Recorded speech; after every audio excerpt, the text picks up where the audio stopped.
আসসালামু আলাইকুম ওয়া রাহমাতুল্লাহ। প্রিয় ভাই ও বোনেরা, কুরবানি ঈদ শুধু আনন্দ নয়, এটি আল্লাহ তাআলার সন্তুষ্টি, ত্যাগ, তাকওয়া ও মহান শিক্ষা। আল্লাহ তাআলা কোরআনে ইরশাদ করেন, বিসমিল্লাহির রহমানির রহিম, ফাসাল্লি লিরাব্বিকা ওয়ানহার। অতএব তোমরা তোমার রবের উদ্দেশ্যে নামাজ পড়ো এবং কুরবানি করো। অন্য আয়াতে আল্লাহ তাআলা বর্ণনা করেন, লা ইয়ানালাল্লাহু লুহুমান ওয়ালা দিমাউহা ওয়ালাকিন ইয়ানালুত তাকওয়া মিনকুম। আল্লাহর কাছে পৌঁছায় না পশুর গোশত বা রক্ত, বরং পৌঁছায় তোমাদের তাকওয়া। রাসূলুল্লাহ সাল্লাল্লাহু আলাইহি ওয়াসাল্লাম ইরশাদ করেন, কুরবানির দিন সবচেয়ে প্রিয় আমল আল্লাহ তাআলার জন্য কুরবানি করা। তাকবীরে তাশরিকের আমল।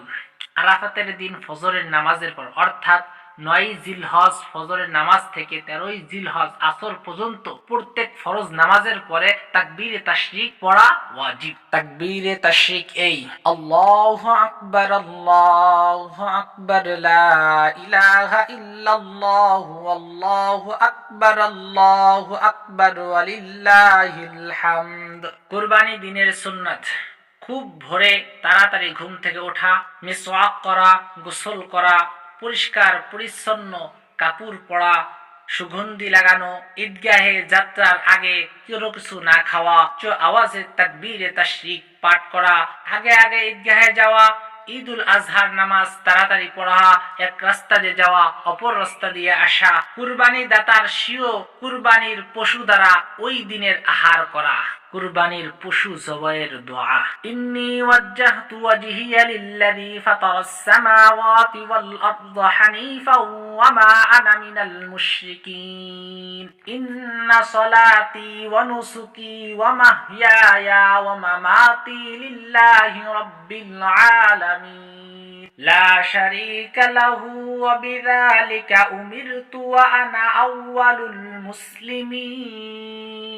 আল্লাহুম্মা মিনকা ওয়া লাকা বিসমিল্লাহি আল্লাহু আকবার বলে জবাই করা। জবাহের শেষে এই দোয়া পড়া: আল্লাহুম্মা তাকাব্বাল মিন্নি কামা তাকাব্বালতা মিন হাবিবিকা ইব্রাহিম আলাইহিস সালাতু ওয়াস সালাম।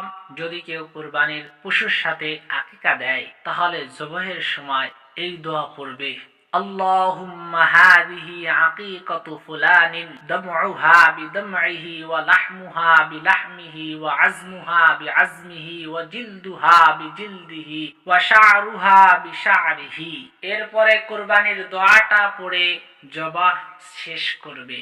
শেষ কথা, প্রিয় ভাইরা, কুরবানির প্রকৃত শিক্ষা হলো আল্লাহ তাআলার সন্তুষ্টির জন্য নিজের প্রিয় জিনিস ত্যাগ করা। তাই শুধু পশু কুরবানি নয়, আমাদের অন্তরের অহংকার, হিংসা ও গুনাহ কুরবানি করতে হবে। আল্লাহ তাআলা আমাদের সবাইকে সুন্নাত অনুযায়ী কুরবানি করার তৌফিক দান করুন। আমিন।